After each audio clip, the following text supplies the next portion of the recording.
De mbola faly miarabantsika rehetra indray izay manaraka n'izao fandaharana zao zahay.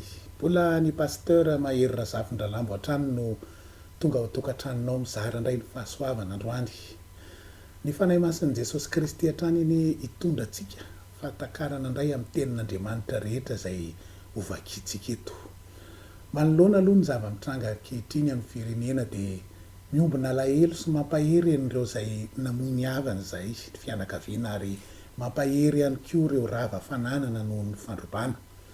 Mivavaka izay mba Jesosy Kristy tompony hanasitrana ny fomaratra rehetra sy hanonitra ny fampitehana rehetra satria izy ny mpampionona sy mpamafa ny ranomasy tsara indrindra. Tsy sitrapon'Andriamanitra ry havana ny herisetra sy ny tsirariny rehetra ary indrindra ny raha latsaka satria Jesosy Kristy efa nandasaka ny rany hisolo vaika ny olona rehetra. Mitaraina any amin'ny Jehovah Andriamanitra avy any amin'ny tany ireny ka tahaka ny rahany Abela izay mitaraina ao amin'ny Genesis 4:10 hoe inona no nataonao? Ny feon'ny rahalahinao mitaraina amiko avy any amin'ny tany ary ankehitriny dia voaozony ianao hiala amin'ny tany honenanao. Misy ozona foana manaraka ny olona izay rehetra mandray anjara na akaiky na lavitra amin'ny fantatsahan-draha ny rahalahiny ary tsy vita mora fa mbola hanadinan'Andriamanitra antsika ny raha latsaka rehetra. Ka mivavaka izahay ho an'ny malagasy rehetra mba ho tanteraka ny sitrapon'Andriamanitra eo amin'ity firenena ity. Zay ny amin'iny fa hiditra ny amin'ny lesin'androany tsika dia ny zava-misy eto amin'izao tontolo izao.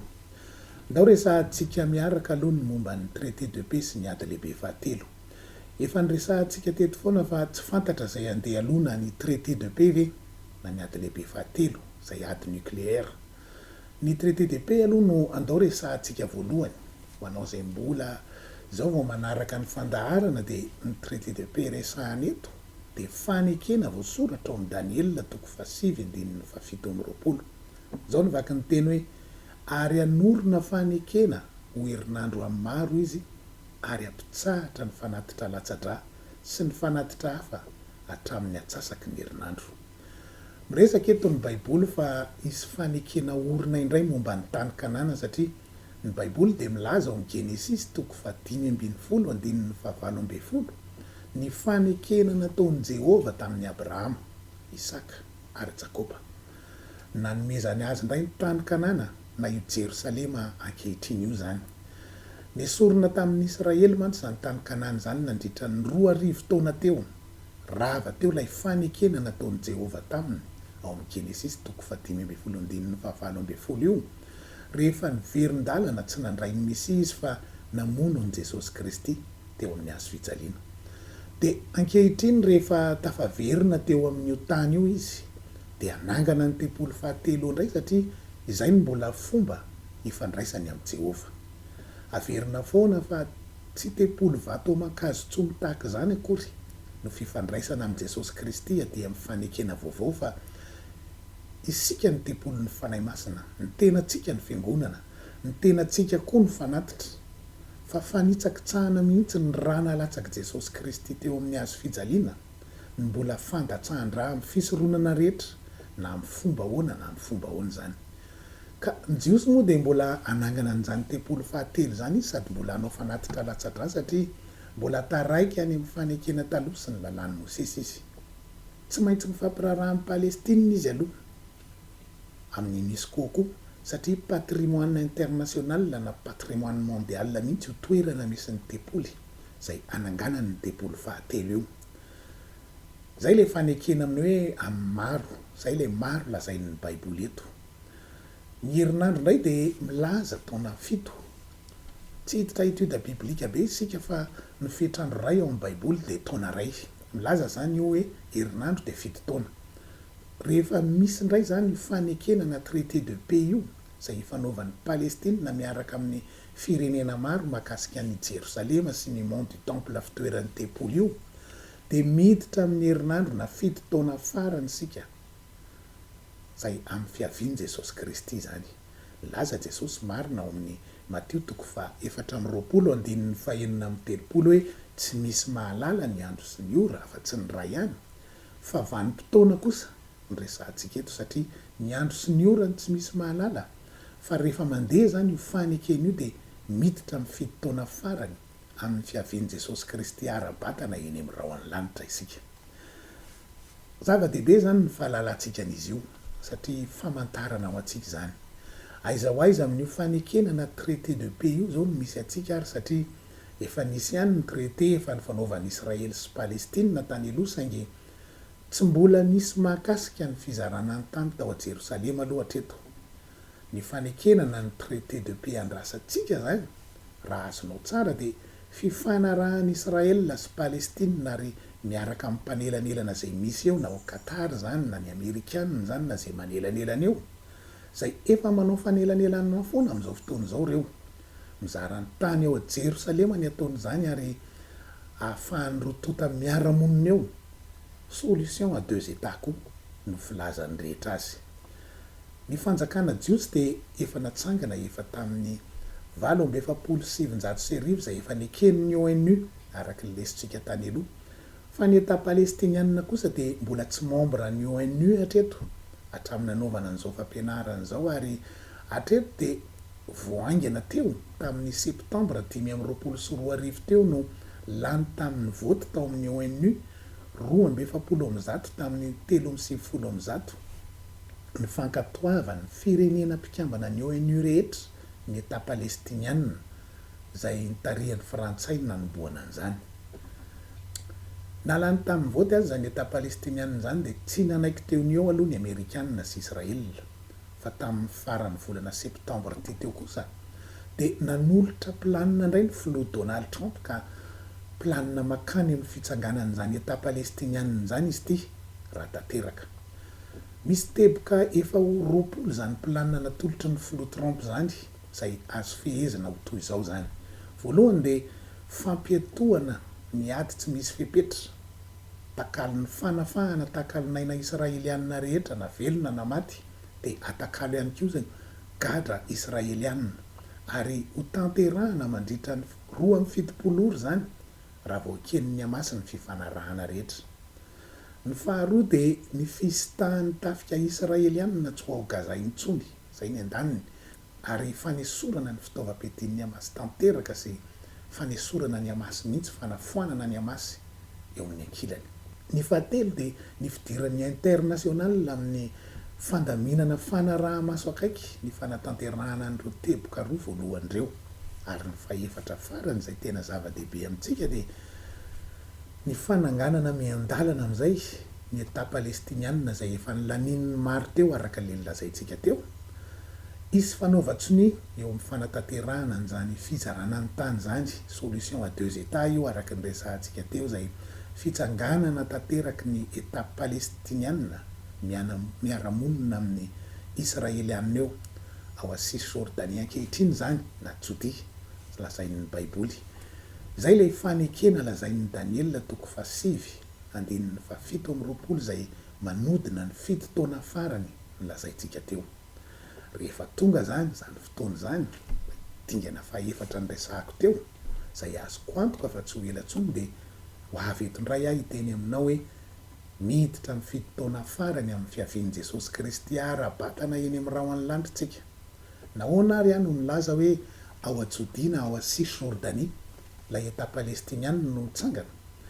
Azo antoka fa ho anisany ho azon'ny Palestina na Jody na Cisjordanie satria milaza Jesosy Kristy ao amin'ny Mateo 4:15-5 fa amin'ny fotoana fanombohan'ny fanjakan'ny Antikristy dia isy fandringanana jiosy be indray tahaka an'le tamin'ny fahafito volana Oktobra teo iny hitranga ao Cisjordanie na Jody.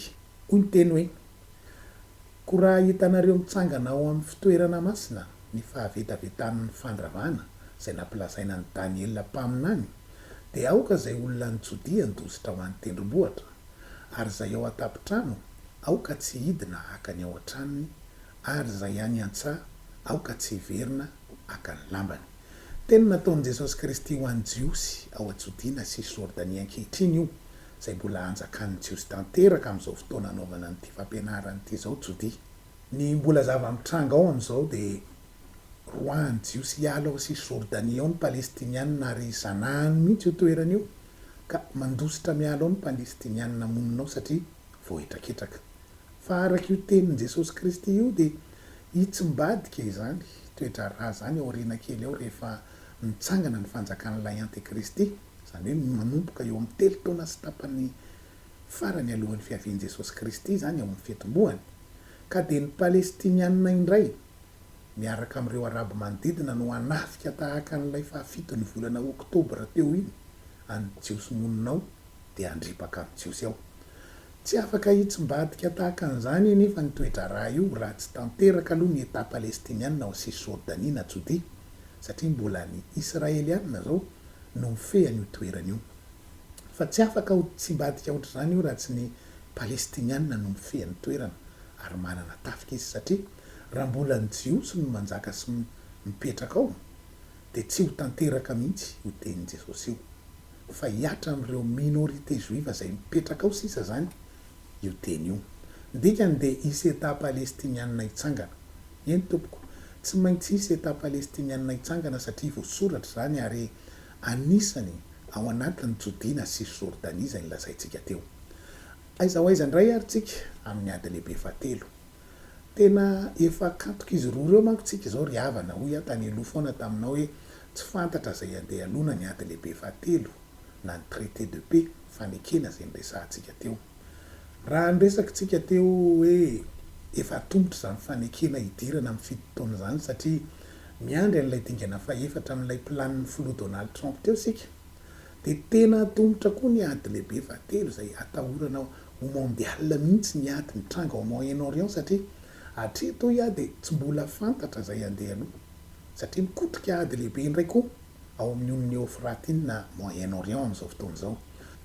Hoy isika tany aloha tany hoe isaky ny manao fifanarahana Israel sy Palestina dia mety hatanteraka an'ilay traité de paix hidirantsika amin'ny fito taona farany alohan'ny fiavian'i Jesosy Kristy zany fa isaky ny miditra lalina amin'ny ady koa amin'ny manodidina azy Israel dia mananontany ny ady lehibe fahatelo indray izay lazainy ny Baiboly fa hiainga ao amin'ny Union Euphrate tsika. Inona indray ary no ady hitranga manakaiky amin'izao fotoana izao.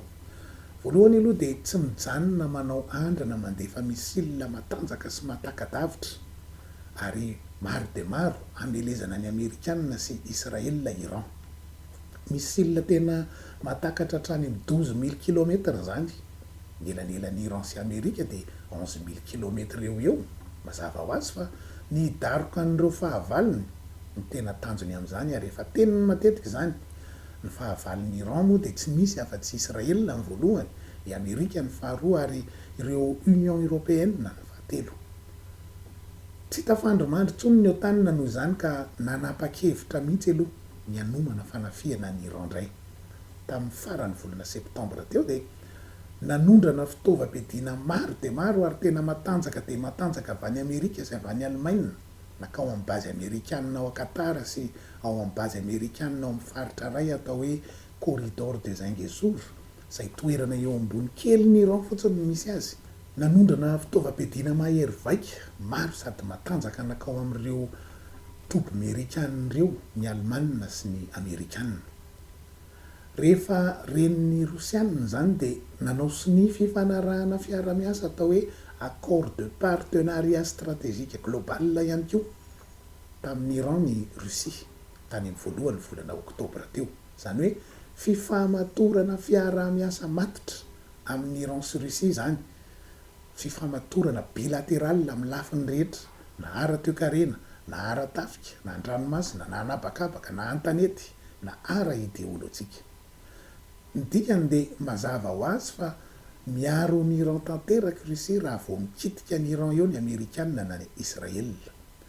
I Amerika sy Israel nefa dia efa tsy tafandromandry fa noho ny menasy ataon'ny Iran amin'ny testa misila matanjaka sy ny fitaovam-piadiana nukleary konokononiny ao dia tapa-kevitra mihitsy ny andaroka bomban'ny Iran mba ho ny azy ny tonga aloha fa tsy ny Iran. Hitantsika fa tena mangotragotraka be izany toetra raha ao Moyen-Orient zany ry havana fa dia manara-maso indray tsika zao izay mety ho tohany. Ny vaovao vao aingana tamin'ny nanaovana an'izao fampianarana izao koa dia anisan'ny mpanelanela ny Qatar ampitsaharana ny ady misy eo amin'ny Israel sy ny Hamas Palestinianina mba hahatonga ny fandriam-pahalemana ao Moyen-Orient. Rehefa napetrahan'ny Hamas ary Qatar mba handinika an'izany fanelanelana an'izany dia nodarofany Israela bomba tao amin'ny toerana nipetrahany ireo délégationna Hamas izay misy ireo sisa lohany Hamas. Olona enina no maty tamin'izany. Lazainy Israela fa manao cinéma fotsiny mantsy Qatar fa lazainy fa miraitsy kombakomba amin'ny Hamas ary mamatsy vola any ambadika any Hamas mihitsy raha hoy izy. Tezitra noho izany ny Arabo manodidina satria azadiny fa i Qatar dia manana lanja lehibe ara-toe-karena manoloana ny Arabo manodidina rehetra ao Moyen-Orient sy amin'ny on'ny Eufrate iny.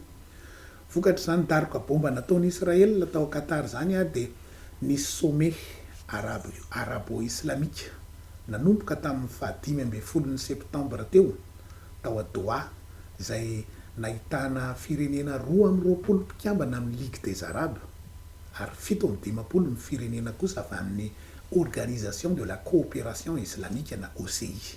Izany hoe mitotaly eo amin'ny 7 eo zany ny firenena nivory tao mba ahafay an'i Israela ny tanjony. Izao ny tapaka tao voalohany dia amafisina ny fikambanana CCG na ny Conseil de Coopération du Golfe, efa nisy hatramin'ny 1.700 io, fa namafisina ny fisiny mba anana rafitra hitovy amin'ny OTAN. Izany hoe zay fikitiana ray amin'ireo firenena ao anatiny zany dia manomboka eto dia akasika ny rehetra. Izy fiaraha-miasa raha tafika amin'ireo firenena mpikamban'ireo na an-tanety na anapakapaka na an-dranomasina anafiana an'izay firenena manafika ny mpikambanao. Zay zany no atao manomboka izao. Raha vao mbola midaroka bomba ny ray amin'ireo firenena arabo-islamika ireo zany Israela dia hitambatra nafika azy ity CCG ity.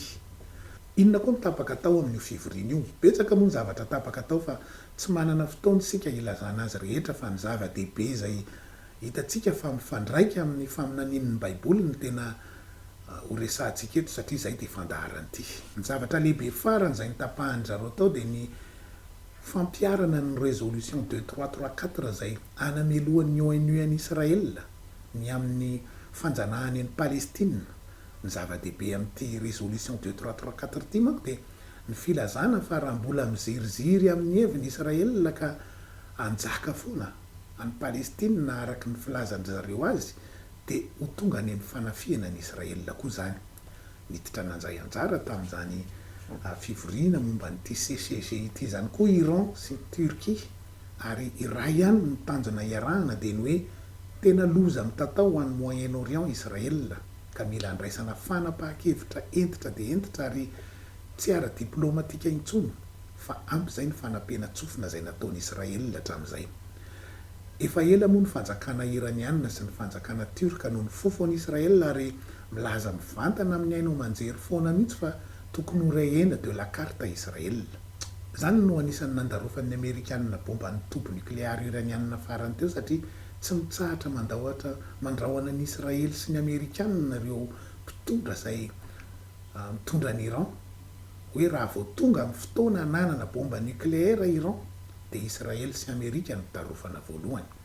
Manoloana an'izany rehetra zany dia namatsy vola 3 milliards de dollars mahery ny Amerikanina mba hiarovana raha tafika any Israela satria dia efa hita fa tsy mahomby loatra intsony ny dôme de fer fa efa nilozan'ny toetrandro ny fitaovam-piadiana fiarovany Israela rehetra manoloana ny misila rehetra ny manodidina. Miaro ny Israela foana ny Amerikanina hatr'izay ary mbola hiaro ny Israela foana izy na inona eritreretin'ny firenena rehetra hoe adalàna mety ataon'ny Israela. Nahoana? Satria voasoratra ao anatin'ny Baiboly zany ary efa tena hitantsika tany amin'ny lesona tany aloha fa efa ao anatin'ny constitution an'ny Amerika mihitsy izany fiarovana ny Israela zany. Ny ao anatin'ny Baiboly moa dia ny elatra voromahery ao amin'ny bokin'ny Daniel sy ny Apokalipsy dia milaza ny Amerika ary ilay vehivavy mitafy masoandro ao amin'ny Apokalipsy 12 dia efa hitantsika tany aloha ihany koa fa firenen'i Israela io. Tsy ho aza vaintsika lavabe eto intsony zany noho ny tsy fampian'ny fotoana fa afaka misitraka an'izany fampianarana izany ianao maka an'ireo video fampianarana rehetra tany aloha. Ka ao amin'ny Apokalipsy 12 io dia milaza ny 412 hoe ary ilay vehivavy Israela io nomena elatra roany voromahery lehibe Amerika indray io andinany ho any anefitra ho any amin'ny fitoerany izay hitezana azy fetrandro ray sy fetrandro roa ary atsasaky ny fetrandro mba tsy ho hitan'ilay mena rana izy. Hitanao? nomena ny elatra roany voromahery lehibe andinany ho any anefitra ho any amin'ny fitoeran'ilay vehivavy ny teny dikany dia nomena ny amerikanina Israela mba hiaro azy ary ny teny hoe any amin'ny fitoerany dia midika fa isy toerana manokana mihitsy ametrahan'Andriamanitra ny Israela amin'izao andro farany izao ka dia ny firenena matanjaka indrindra eto ambonin'ny tany no nomeny hiaro azy ary mandra-pahatonga an'i Jesosy Kristy eny amin'ny raho any lanitra dia manokana mihitsy ny fitantanan'i Jehovah ny Israela. Raha mbola vakitsika ny toyany dia ho ihany ny 15 hoe ary ilay menarana namoaka rano tamin'ny vava ny tononydrika anaraka ny rahavehivavy mba ho ndaosiny ndrika izy. Ny hevitra ara-panahany teny hoe ndaosiny ndrika dia maneho ny fanirian'ireo firenena rehetra manodidina ny Israela ireye de la carte azy. Tsy ho hita eo amin'ny karta intsony fa ho ndaosiny ndrika ny dikany. Fa na inona ataon'ireo araby manodidin'ireo dia milaza ny baiboly fa tsy ho reye de la carte Israela fa mbola iorina eo amin'ny fitoerany foana ihany ary hijanona ho kapitalany Israela foana Jerosalema fa tsy ho alaina amin'ny Israela izay tena tsy eken'ny araby rehetra manodidina koa zany fa ny baiboly dia milaza fa tsy maintsy tanteraka zany. Ny Zakaria 12:9 zao dia milaza an'izany manao hoe amin'izany andro zany ireo lohany amin'ny firenen'ny Joda dia ataoko tahaka ny fatana mirehatra eny amin'ny hazo sy tahaka ny fanilo mirehatra eny amin'ny amboary ka andevina ny firenena rehetra manodidina amin'ny akavanana sy ny akavia izy. Io no mitranga amin'izao fotoana izao. Mandevina ny Gaza Israel, mandaroka ao Liban izy mandaroka bomba, ao Yemen, ao Syrie, Iran, Qatar vao nilazaintsika teo ary azo antoka fa mbola hidaroka bomba tsy rarahan'ity fanapahan-kevitry ny arabo manodidina nivoaka tamin'ny somehan'ny CCG farany teo izy fa mbola daroka bomba foana. Dia eo no azo antoka fa hiatombohan'ny ady lehibe fahatelo sy ny adin'ny Armagedona na adin'ny goga sy magoga koa voasoratra ao amin'ny bokin'ny Ezekela izay ho resantsika rehefa avy eo daholo zany. Dia hoy ny toy anteny hoe ary Jerosalema dia mbola iorina amin'ny fitoerany ihany dia any Jerosalema. Hitanao, Jerosalema dia mbola iorina amin'ny fitoerany ihany dia any Jerosalema. Mbola avita hijoro sy iorina foana Jerosalema ho an'i Israela ny dikany mandra-pahatonga ny fiavian'i Jesosy Kristy. Satria rehefa tonga Jesosy Kristy dia tendrombohitra oliva jiosy no hitsahan'ny tompony fa tsy tendrombohitra oliva arabo akory. Ny dikany dia tsy ho foana na oviana na oviany Jerosalema ary tsy ho reye de la carte na oviana na oviany Israela fa mbola iorina eo amin'ny mahajiosy azy foana izy araka ny voalazan'ny baiboly lazaiko anao zany. Inona no mampiavaka ny ady lehibe fahatelo aloha sy ny adin'ny Armagedona satria betsaka no mampifangaro an'ireo. Ny ady lehibe fahatelo dia fipoahana nukleary lehibe, ady nukleary izay trompetra fahaenina io ao amin'ny baiboly. Efa io manangasanga lazaintsika teo izy satria efa lasa daholo ny trompetra 5 voalohany fa ny andrasantsika zao dia ny trompetra fahaenina. Ny trompetra fahafito moa dia fiavian'i Jesosy Kristy tompo. Ny ady lehibe dia fohy sady tena andravarava io ady io satria amono ny hampahatelon'ny olona eto ambonin'ny tany io amin'ny fotoana tena fohy hoy tsika. Ho fatiny 2,600,000 olona satria ny hampahatelon'ny olona eto ambonin'ny tany no ringana. Izany hoe tena ady fohy sady andringana be io zany. Ny adin'ny Armagedona kosa dia ny firenena rehetra eran'izao tontolo izao indray no hitambatra hiady amin'ny Israela. Io indray dia ady tena maharitra 7 taona eo ny faharetany. Fa io manangasanga io koa izy manomboka hanafika an'i Israela izao tontolo izao fa araka ny voalaza teo dia hiaro azy foana ny Amerikanina. Izy no hahatonga, izay no hahatonga ny faharetan'ny ady haharitra 7 taona satria tena firenena kely dia kely Israela kanefa ny firenena matanjaka indrinderan'izao tontolo izao no hiady aminy ary mbola ny firenena matanjaka eran'izao tontolo izao koa nefa niaro azy. Mba fantatrao ve fa akoatran'ny famatsiana fitaovam-piadiana 3 milliards de dollars mahery nomen'ny Amerikanina natevina ny fiarovana ny Israela dia manana teknôlôjia vaovao tena fiarovana koa ny Amerikanina dia ny système de défense anti-missile lancouche tahaka ny elo parapluie io izay tena efa arifomba dia arifomba zany ary ampaharitra nyty ady ty ao Armagedona ty izay lazain'ny baiboly koa hoe adin'ny goga sy magoga. Ao amin'ny Ezekela 9:30 no misy azy. Ho arovany mihitsy Israela ho arovany izany elo na parapluie américaine zany amin'ny missile rehetra zay alefany manodidina azy dia zany ny tena hampaharitra ny ady.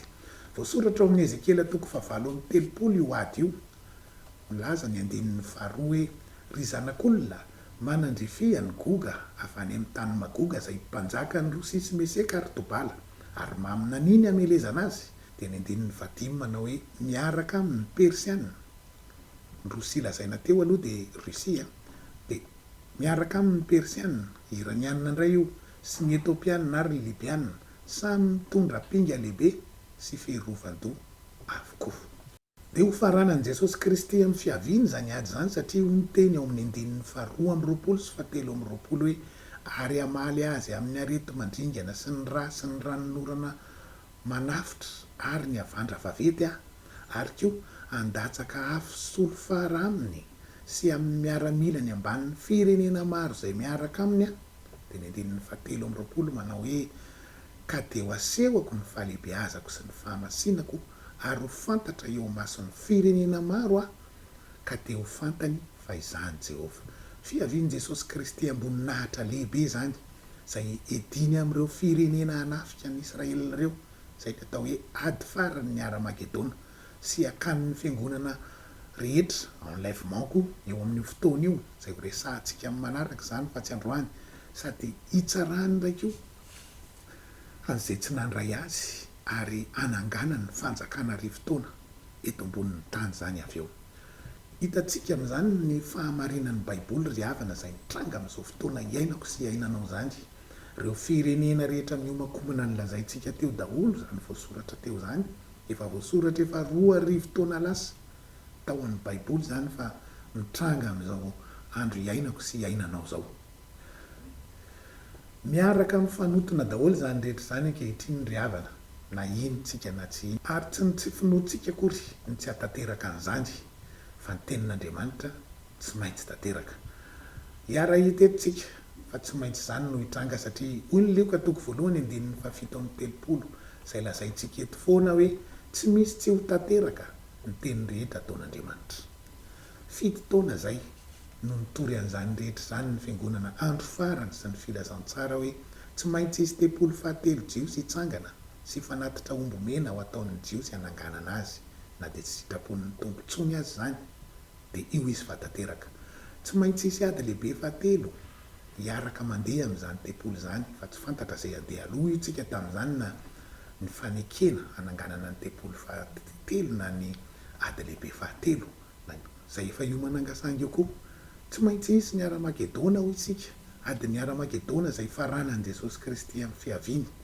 7 taona zay no mitorinay fa izany ady lehibe 7 zany mitohatra hikaran'ny antikristy hananganana n'ilay gouvernement mondial ifehan'izao tontolo zao amin'ny alalan'le mariky ny bibidia zay identifiant numérique unique raisina amin'ny tanana kavanana, empreinte digitale sy eo amin'ny andrina, reconnaissance faciale amin'ny alalan'ny sarinao no amin'ny tanterahana an'izany.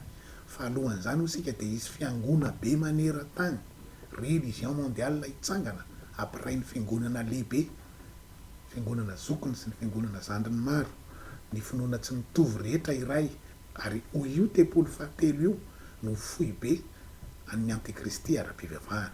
Efa nitsangana tamin'ny 7:12 zany religion mondiale zany ho tsika tany amin'ny lesona tany aloha, ary efa tanteraka zany.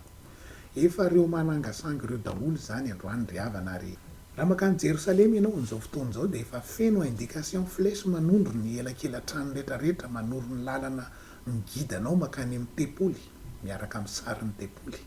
Dikany dia efa tsy ho ela intsony mihitsy ny hitsanganan'izany tempoly zany, satria tsy maintsy isy tempoly hitsangana eo. 7 taona zay no nitorianay an'izany. 7 taona zay no nilazanay tamin'ny ainao manjery fa tsy maintsy ho tonga Jesosy Kristy eny amin'ny rahona lanitra hakany azy, ary tsara tsy anazy amin'ny firenena rehetra. Hoy Jesosy ao amin'ny Apokalipsy 1:20 hoe tanteraka ireo, izaho no alfa sy omega, fiandohana sy fiafarana, izaho hanome maimaim-poana amin'ny loha ranonaina ho an'izay mangetaeta. Mangetaeta ve ianao androany ny ahita famonjena? Mangetaeta ve ianao niaraka hanjaka amin'ny Jesosy Kristy mandrakizay? Aza manaky-potsony amin'ity zao tontolo zao ty, fa hifarana tsy ho ela ny tantaran'ny fanjakan'olombelona fa ho avy Jesosy Kristy ametraka ny fanjakana izay fanjakana tena tsy misy fitaka fa tena fiadanana marina sy mandrakizay. Ny ahatonga anao amin'izany dia mila teraka indray marina ianao manaraka ny lazain'ny soratra masina ao amin'ny Jaona 7:7 ka hatramin'ny 5 hoe ateraky ny rano sy ny fanahy. Ny ateraky ny rano dia mibebaka aloha ary manaiky atao batisa amin'ny rano be amin'ny anaran'i Jesosy Kristy, ary ny ateraky ny fanahy kosa dia mandray ny herin'ny batisa ny fanahy masina, mandeha amin'ny fahafenoan'ny fanahy masina foana. Izany hoe manatanteraka ny asan'ny apôstôly 2:9-7 manao hoe mibeba ary aoka samy atao batisa amin'ny anaran'i Jesosy Kristy ianareo rehetra mba hahazo famelana ny helokareo ary ianareo handray ny fanomezana dia ny fanahy masina. Izay natao hoe filazantsara famonjena antsika rehetra amin'izao aty amin'ny andro farany izao. Aza mipetraka amin'ny toerana manala sara tsy ara-baiboly ry havana fa tsy maintsy tanteraka ny tenin'Andriamanitra. Hoy Jesosy Kristy hoe raha misy olona tsy ateraky ny rano sy ny fanahy tsy mahazo miditra ny fanjakan'Andriamanitra izy. Ateraky ny rano fa tsy mitera-drano, izany hoe ny rano tsy maintsy lehibe no le olona mibatisa. Fito taona izay no nitoriana ian'izany ary tsy maintsy tanteraka izany ry havana satria ny tenin'Andriamanitra tsy maintsy tanteraka foana. Mivavaka mba ho ateraka indray ny malagasy rehetra. Samy ho tahiny Jesosy Kristy tsika ary aza vela izy hanakana anao tsy handray an'izany filazantsara lehibe izany, ary aza izy avela hanakana anao koa tsy haheno ny fandaharana manaraka satria be dia be ny zavatra tiana ho lazaina amin'izao andro farany izao. Veloma amin'ny manaraka indray.